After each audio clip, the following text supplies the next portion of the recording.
Dear student, आप सभी का AP study commerce and English Guruji channel में स्वागत है। आज हम जो है मूल्यह्रास के जो क्वेश्चन नंबर 5 है, 6, 7 और 8 इन चारों क्वेश्चन को हम देखेंगे एक एक करके बारी बारी से। तो चलिए वीडियो को स्टार्ट करते हैं। चैनल पे नए हैं तो चैनल को सब्सक्राइब कर दीजिए, बेल आइकन को प्रेस कर दीजिए, क्योंकि मैं लगातार आप लोगों के लिए कॉमर्स के जो कक्षा 11वीं हैं और 12वीं हैं उनके लिए वीडियो बना करके ले करके आते रहता हूँ। और आगे भी अर्थशास्त्र, व्यवसाय अध्ययन पर भी वीडियो बनेंगे। क्योंकि समय की कमी के कारण मैं वीडियो नहीं बना पा रहा हूं, लेकिन आगे जो है मैं कोशिश करूंगा कि अर्थशास्त्र और व्यवसाय अध्ययन पर भी वीडियो जारी करूं। ठीक है, तो यहां पर देखिए, श्री पंकज अरोरा ने 22,280 रुपये में यंत्र खरीदे। कितने में खरीदे? 22,280 रुपये में यंत्र खरीदे, जिन्हें स्थापित करने में 5,720 रुपये का व्यय हुआ। 5,720 रुपये का व्यय हुआ। यंत्र का अनुमानित जीवन वर्ष 9 वर्ष है। अनुमानित जीवन कितना है? 9 वर्ष है तथा अवशिष्ट मूल्य 2800 रुपये है। प्रथम 4 वर्षों का यंत्र खाता बनाइए। इसका हमको क्या बनाना है? 4 वर्ष का यंत्र खाता बनाना है। तो हमारे पास जो दिया है वो है यंत्र का कितने में खरीदा ये दिया हुआ है, और स्थापित करने का व्यय दिया हुआ है ना। तो 5,720 रुपये और 22,280 रुपये दोनों को जोड़ देंगे। तो दोनों को जोड़ेंगे, यही मशीन की लागत हो जाएगी। ठीक है, क्योंकि मशीन की लागत में आपका यंत्र जो खरीदे उसका मूल्य प्लस स्थापना व्यय और ढुलाई व्यय है, तो ढुलाई व्यय तीनों को जोड़ना पड़ता है। ठीक है, ये होता है मशीन की लागत में ही शामिल किया जाता है इसको, इसलिए दोनों को जोड़ेंगे और यही मशीन की लागत हो गई। फिर यंत्र का अनुमानित जीवन वर्ष यहाँ पे दिया हुआ है, अवशिष्ट मूल्य भी दिया हुआ है, तो हम फार्मूला में फिट कर देंगे और पहले ह्रास की गणना कर लेंगे। उसके पश्चात जो है हम इसका यंत्र खाता बनाएंगे। तो यहाँ पर देखिए, ह्रास की गणना करेंगे, वार्षिक ह्रास की गणना। तो संपत्ति की लागत, क्या? संपत्ति की लागत धन स्थापना व्यय, संपत्ति की लागत धन स्थापना व्यय माइनस अवशिष्ट मूल्य। संपत्ति की लागत धन स्थापना व्यय माइनस हो जाएगा अवशिष्ट मूल्य बटे संपत्ति का जीवन काल। अवशिष्ट मूल्य बटे संपत्ति का क्या? जीवन काल। ठीक है, उसके बाद इसी फार्मूला में हम क्या करेंगे? फिट कर देंगे। तो यहाँ पर देखिए 22,280 प्लस 5,720, ये दोनों को हमने जो प्लस कर दिया और फिर माइनस कर दिया किसको? 2800 रुपये, जो कि अवशिष्ट मूल्य है, स्क्रैप वैल्यू है ना। तो इन दोनों को जोड़े तो हमारा 28,000 हो गया। 28,000 में 2800 माइनस कर दिए बटे 9 कर दिए। तो अब 28,000 में 2800 माइनस किए तो कितना आ गया? 25,200, और बटे नीचे में 9 है तो 9 लिख दिया। अब 9 से इसको कटाएंगे तो 9 दूने 18, 9 दूने 18, बचा कितना? 19, 20, 21, 22, 23, 24, 25, कितना बच गया? 7 बच गया। 9 8 72। ठीक है, और यहाँ पे 2 जीरो है तो हम 2 जीरो कर दिए। इतना कितना आ गया? 2800 आ गया। ठीक है, उसके बाद यहाँ पर देखिए मशीन खाता बनाएंगे। तो मशीन खाता में हमको लिखना है प्रथम जो वर्ष है, प्रथम वर्ष क्या लिखना है? रोकड़ खाता से करके, रोकड़ खाता से करके लिख देंगे 22,280 और प्लस 5,720, दोनों को जोड़ दिया। यहाँ पर लिख दिया हमने 28,000। पहला वर्ष ही ह्रास खाता को करके लिखेंगे 2800 रुपये, शेष ले जाया गया 25,200। ये 2800 कहाँ है? हमने ह्रास की गणना की है 2800, इसी को हमको हर साल जो है माइनस करते जाना है अमाउंट में से, है ना, जो भी बैलेंस बचेगा उसमें से। तो ये रोकड़ खाता से करके लिख दिया 28,000, और उसमें से ह्रास खाता को कर हमने 2800 लिख दिया। अब शेष ले जाया गया कितना? 25,200। ये कहाँ से आया? तो हम 28,000 हमने क्या करें? योग लगाते हैं तो 28,000 इधर भी लिखते हैं। अब इस 28,000 में 2800 को माइनस कर देंगे तो जो बचेगा वो उसको हम क्या करेंगे? शेष ले जाएगा करके लिख देंगे। अब इसी शेष को हम अगले वर्ष के प्रारंभ में, ये जो है समझिए ये वर्ष के अंतिम में होता है शेष ले जाया गया, अब वर्ष के प्रारंभ में क्या होता है? शेष लाया गया। ठीक है, तो शेष लाया गया करके इसी को हमने यहाँ पर लिखा 25,200। फिर दूसरे हम वर्ष का ह्रास लगाएंगे तो ह्रास खाता को करके लिख देंगे 2800 रुपया। फिर शेष ले जाया गया 22,400 रुपये हो गया। ठीक, यहाँ पर 25,200 में क्या कर दिया? 25,200 हमने दोनों पक्ष में लिखा। अब 2800 को माइनस कर दिए, 25,200 में 2800 माइनस किया तो कितना आ गया? 22,400, इसको जिसको हमने शेष ले जाएगा करके लिखा है। अब इसी शेष को हम यहाँ लेके आए, तीसरे वर्ष शेष लाया गया 22,400 रुपये। अब इसमें फिर ह्रास लगाएंगे, ह्रास खाता को करके 2800 रुपये, फिर शेष ले जाएगा जैसा पहले कि वैसी 22,400 को हमने यहाँ पे लिख दिया, 22,400 को इसी 22,400 को यहाँ भी लिखना है। फिर इस 22,400 में 2800 को माइनस करेंगे तो हमारा आ गया 19,600 रुपये आ गया। फिर आगे इसी 19,600 को फिर अगले चौथे वर्ष में हम ले जाएंगे तो शेष लाया गया 19,600, और चौथा वर्ष अभी ह्रास लगेगा तो ह्रास खाता को 2800 और शेष मतलब जो 19,600 उसमें से 2800 को माइनस कर दिया तो कितना बचा, 16,800 रुपये बच गया। तो हमने यहाँ पर जो है इस प्रकार से कर दिया। फिर इसको अगले वर्ष 5वें वर्ष के प्रारंभ में हम क्या लिखेंगे, शेष लाएगा करके लिखेंगे 16,800 रुपया। चूँकि हमको प्रश्न में दिया है कि 4 वर्ष का मशीन खाता बनाइए, इसलिए जो है हमको इस प्रकार से 4 वर्ष तक लगातार जो है इस मशीन पर ह्रास लगाना है। ठीक, ये है स्थायी किस्त पद्धति। इसलिए जो ह्रास है वो ह्रास की जो राशि है वो प्रति वर्ष एक समान है। देखिए 2800 यहाँ पर भी 2800, यहाँ पर भी 2800 और यहाँ पर भी 2800, इस प्रकार से जो है राशि क्या है, समान है प्रति वर्ष, है ना। तो ये स्थायी किस्त पद्धति के अनुसार बना रहे हैं। फिर देखिए क्वेश्चन नंबर 5 को देख लिए। क्वेश्चन नंबर 6 में आगे बढ़ते हैं। क्वेश्चन नंबर 6 को देखिए, उसमें लिखा है ए ने एक मशीन 1 जनवरी 2005 को 10,000 रुपये में क्रय की। ए ने एक मशीन 1 जनवरी 2005 को 10,000 रुपये में क्रय की जो 3 वर्षों तक प्रयोग की जा सकती है। 3 वर्ष तक प्रयोग की जा सकती है। इसका अनुमानित अवशेष मूल्य 1250 रुपये है। 3 वर्ष का मशीन खाता बनाइए। इसके लिए हमको 3 वर्ष का मशीन खाता बनाना है। तो यहाँ पर देखिए बहुत सरल है ये भी। हमको 3 वर्ष का मशीन खाता बनाएंगे तो ह्रास की गणना पहले कर लेते हैं। तो ह्रास की गणना, ह्रास बराबर वार्षिक ह्रास, वार्षिक ह्रास बराबर हो जाएगा क्या होता है, संपत्ति की लागत। संपत्ति की जो है लागत होती है। लागत में अवशिष्ट मूल्य को हम क्या कर देते हैं, अवशिष्ट मूल्य को घटा देते हैं। अवशिष्ट मूल्य संपत्ति का जीवन काल। ठीक, तो संपत्ति की लागत 10,000 है, अवशिष्ट मूल्य हमारा दिया हुआ है 1250 रुपये और जीवन काल 3 वर्ष। तो हम यहाँ पर क्या किए, 10,000 में 1250 माइनस किए तो 8,750, अब बटे 3 कर दिए। अब 3 से इसको कटाएंगे तो कितना आ रहा है, 2,916.6। 2,900 इसको हम आप जो है राउंड फिगर में ले लीजिए, इसको 2,916 ही मानिए। ठीक है, अब इसके आधार पर हम प्रश्न को मतलब क्या बोलते हैं इसका आगे का मशीन खाता बनाएंगे। तो देखिए मशीन खाता में प्रारूप तो आप जानते ही हैं, दिनांक विवरण पंजी पृष्ठ क्रमांक राशि, दिनांक विवरण पंजी पृष्ठ क्रमांक राशि, ऊपर में डेबिट इधर क्रेडिट रहता है।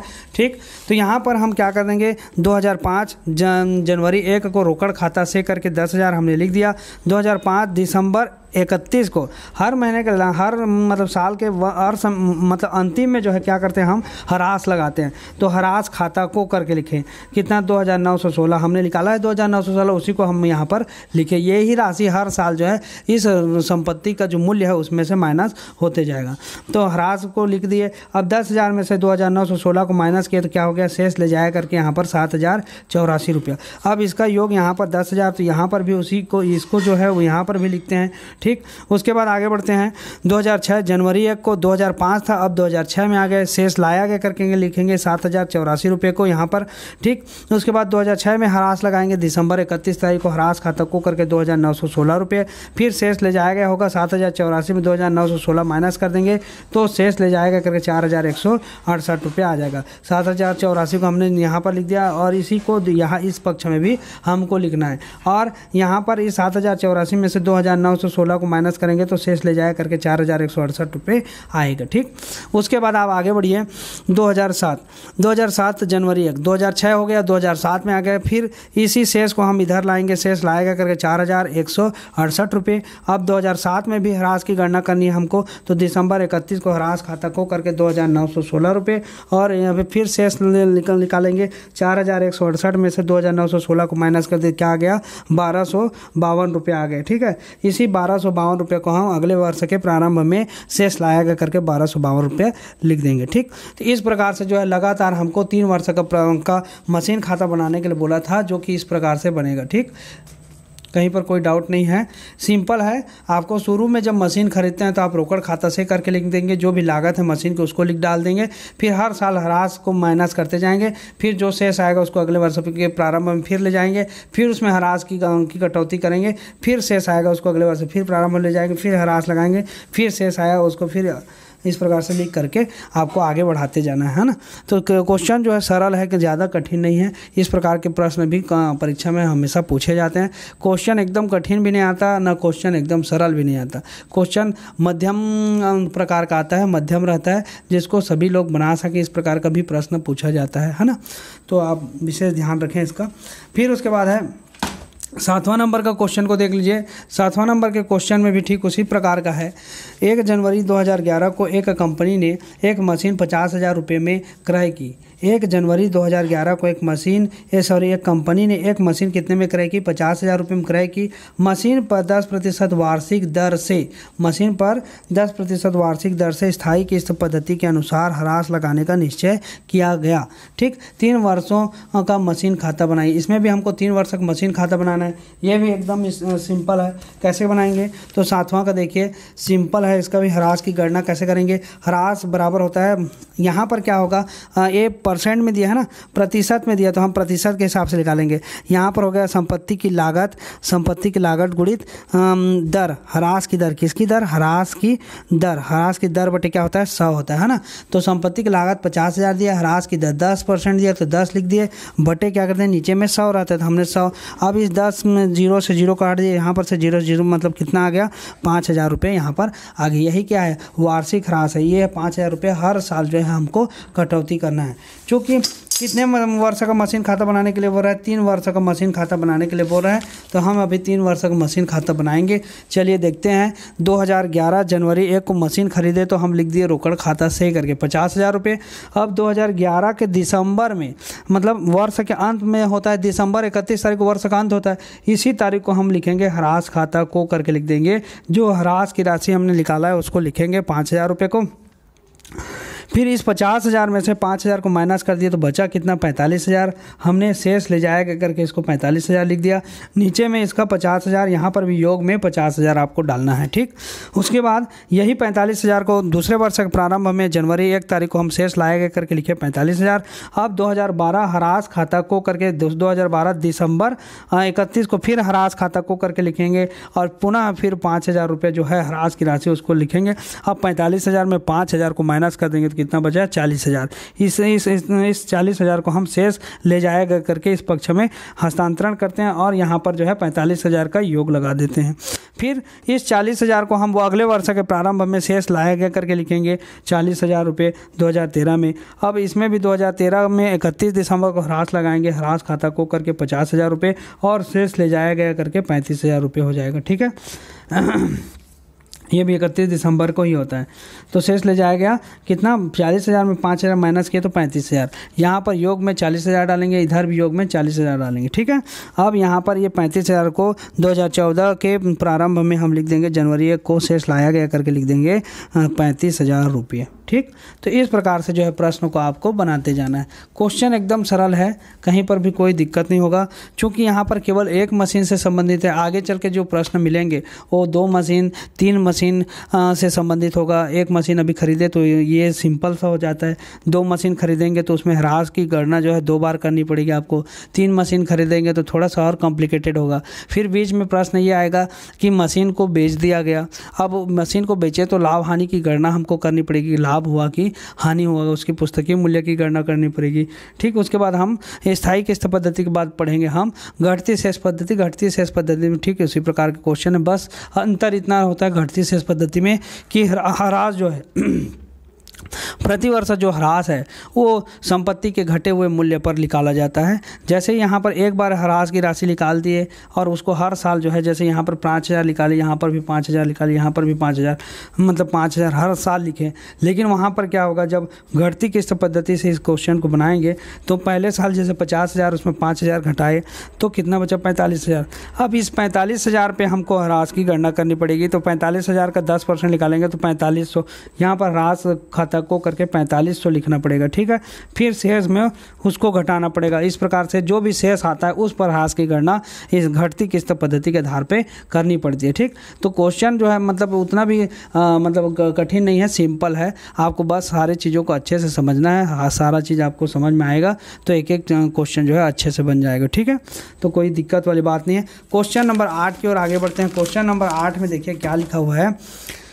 क्वेश्चन नंबर 8 में एक मशीन 60,000 रुपये में 1 जनवरी 2012 को क्रय की गई थी। इसकी कीमत 3 वर्ष बाद क्या होगी? इसकी कीमत क्या बोल रहा है? 3 वर्ष बाद क्या होगी यदि इस पर स्थायी प्रभाग पद्धति ह्रास काटा जाए और ह्रास की दर 10% वार्षिक हो। मशीन खाता बनाइए। तो सेम बनेगा। ये किस प्रकार से बनेगा? इसी प्रकार से बनेगा जैसे हमने 50,000 को लेकर के बनाया, इसी प्रकार से 60,000 को लेकर के बनाएंगे और ह्रास की जब गणना करेंगे तो क्या हो जाएगा? ये ह्रास की लागत गुणित ह्रास की दर बटे 100 हो जाएगा। तो यहाँ पर 50,000 की जगह में क्या हो जाएगा? 60,000 गुणित 10 बटे क्या आ जाएगा? 100। अब यहाँ पर हम काटेंगे तो क्या हो जाएगा? 6,000 रुपये हमारा प्रति वर्ष ह्रास निकलेगा। इसमें अब यही इसी को अगर हम बनाएं तो यहाँ पे 60,000 होगा, यहाँ पर 6,000 रुपये लिखना पड़ेगा हमको। अब 60,000 में 6,000 माइनस करेंगे तो कितना आ गया? 54,000। इसी 54,000 को अगले वर्ष के प्रारंभ में हम 54,000 लिख देंगे। 54,000 में भी फिर 6,000 रुपये माइनस कर देंगे। ठीक है, 6,000 माइनस करेंगे 54,000 में तो कितना हो गया? 48,000 बचेगा। इस 48,000 को हम यहाँ पर फिर लिखेंगे 48,000 करके। 48,000 में 6,000 रुपये फिर माइनस करेंगे तो कितना हो गया? हम 42,000 हो गया। ठीक है, कितना हो गया? 42,000। और यही 42,000 जो है दूसरे वर्ष के प्रारंभ में लिख देंगे।